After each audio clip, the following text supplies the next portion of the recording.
this part of my life, which looks at some of the manuscripts that really influenced me, things that I really love. And I got home and I opened it and I noticed that the initials were different. They're not this sort of rubricated Cadell. So I was a little bit surprised about that. And then I came to learn that Maximilian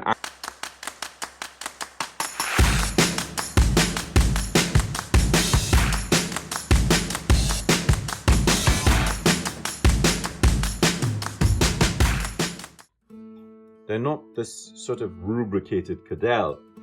So I was a little bit surprised about that. And then I came to learn that Maximilian actually made, I think like 100 of these and sent them out to other rulers across Europe.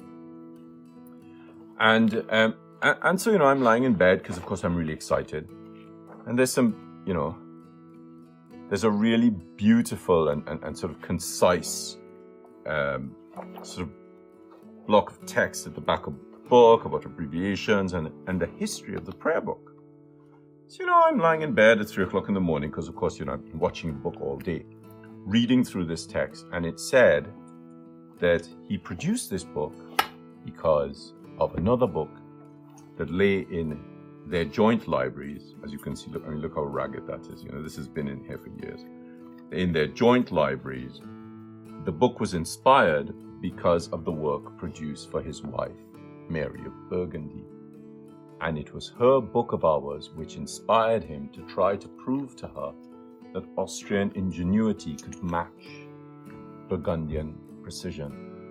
And so I jumped out of bed and I ran downstairs and I picked up this book and I pressed them right next to each other, of course, crying my eyes out, saying, "Oh my gosh, look, you're back together again after all these years." Obviously not the original manuscripts, but facsimiles.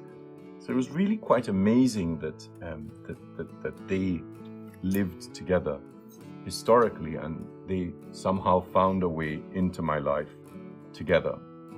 And so my love of illuminated manuscripts sort of grew out of that. Jura is really quite special in the fact that he also produced a triumphal arch for Maximilian I, whereas Roman emperors had big bits of marble arches all across Rome.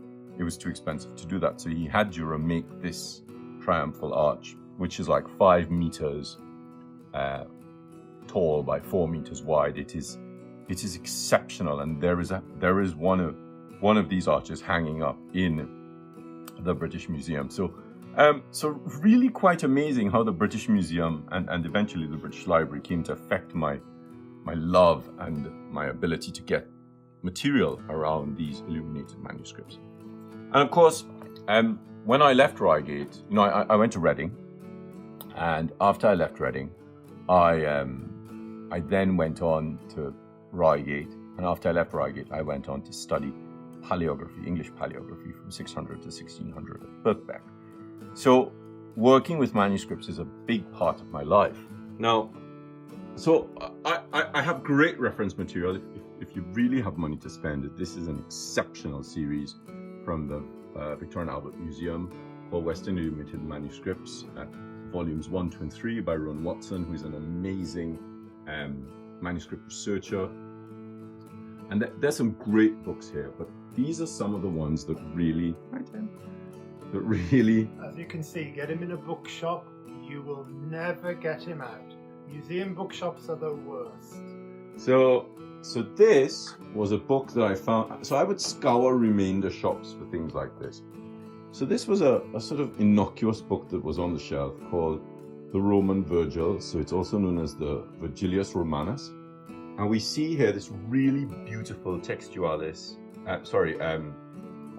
Capitalis Actuaria, which is also known as rustics. So this belongs to a set of manuscripts, of which the Codex Palatinus is one of them.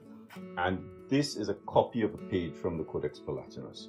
So you can see the similarities in the two. I love this script. So this is sort of 4th century. Next we move on to the Book of Kells. And of course, most people know the Book of Kells, and most people know the carpet pages. They are absolutely wonderful.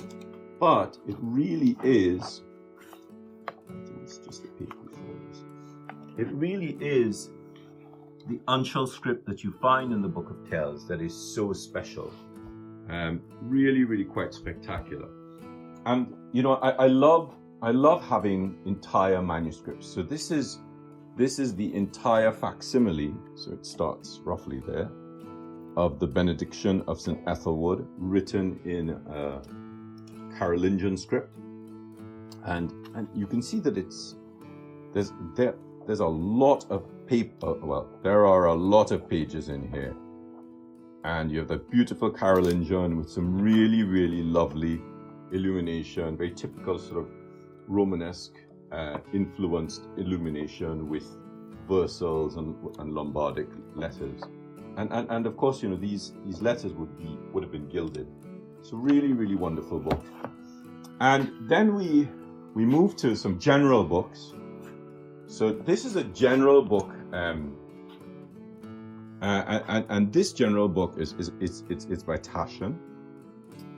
But the great thing about these general books is they have lots of different manuscripts in them. So this is one of my favorite manuscripts, the Utrecht Salter, which is written in rustics, but you know, very, very, you know, really sort of beautiful line work.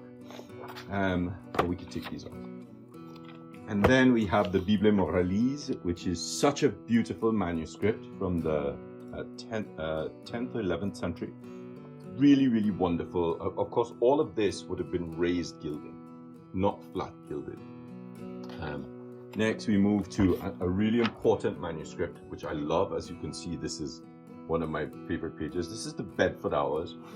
And the great thing about the Bedford Hours is this really amazing Textualis Quadrata, which is very, very high bookhand quadrata. Next, we have, I did try to find, because I have done this live before. I did try to find the San Vito manuscripts, because of course they're really beautiful. But in this book as well is the Shahanam, which shows this very specific type of Arabic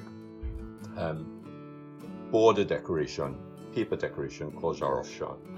And so these general books are really quite useful to have as a starting point.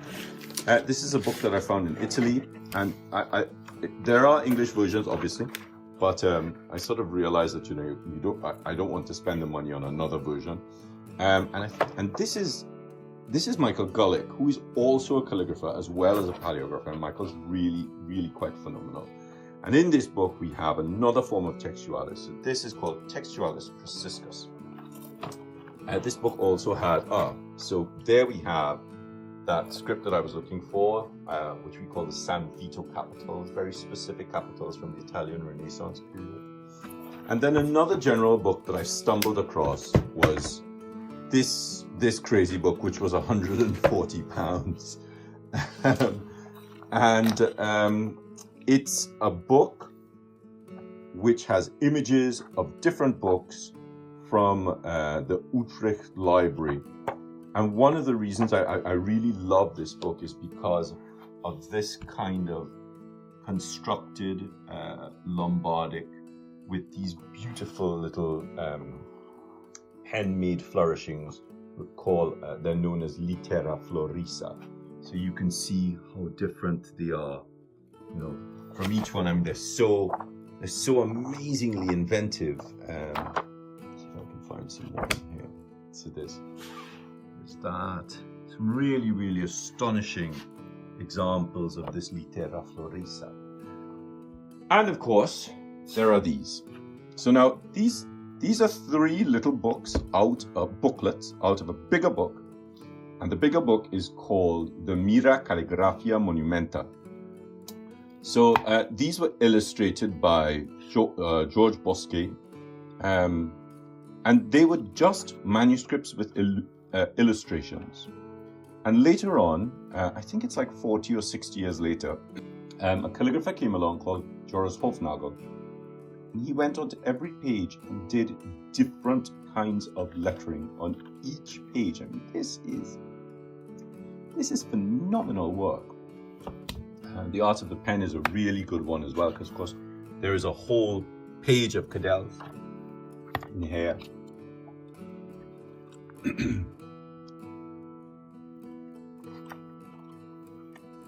And it really shows off virtuoso calligraphy, virtuoso script writing. Another general book is this. This is an exceptional book. I love this book because it has two of my favorite books of hours. The Hours of Philip the Good, which has like 132 grisaille illustrations in the manuscript. And again, you see those beautiful constructed Lombardic letters with some littera florissa, and the Black Hours of Charles the Rash, where the vellum was stained black to produce this kind of covering. And of course, the ink is gold and silver ink. And my love of manuscripts sort of keeps me interested in really interesting books. So this is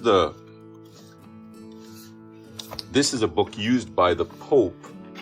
So because these are only pages out of that book, facsimile pages out of that book, used by the Pope. I'm not sure if it's on the Christmas night mass or the New Year's night mass, but it's really quite special rotunda letters. And then we sort of go back to facsimiles. And so this is a volume 1 of 2, volume 2 of 1. So I have 2 of these, obviously volumes 1 and 2. This is the Luther Bible in full facsimile. It's a massive book, printed in a German Schwabacher script, and it's really quite special. So I have a few of these facsimiles, and then we have the De Braille Hours, and I saw this. It's not a full facsimile. It's just sort of detailed pages from it, but there are lots of pages, and this is a really beautiful Textualis Praeciscus. Next, we have a great English book called Sherbourne Missile, which is really quite fascinating. And I was really grateful that I met Janet Backhouse, who wrote the book. And so that's a much smaller, sharper, convoluted Praeciscus script. Right. Whew. So we're going to look at 2 other books, which are copies, which are copy books. So this is this should be a little bit later on. I'll look at that in a second. This is the Fugger. So this was withdrawn from a library, and I was really lucky to get it.